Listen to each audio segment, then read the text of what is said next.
इचलकरंजी इथं 9 वर्षापूर्वी रात्री चोरीच्या उद्देशानं घरात शिरलेल्या अजहर मुजावर याला नागरिकांनी पकडून पोलिसांच्या स्वाधीन केलं होतं।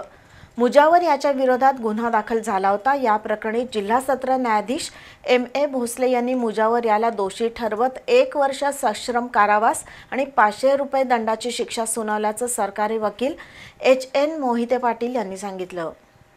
इचलकरंजीमध्ये गावभागातील चावरे गल्लीतील संदीप चव्हाण यांच्या घरात 15 मे 2016 रोजी रात्री 40 वर्षीय अजहर मुजावर हा चोरीच्या उद्देशानं शिरला होता।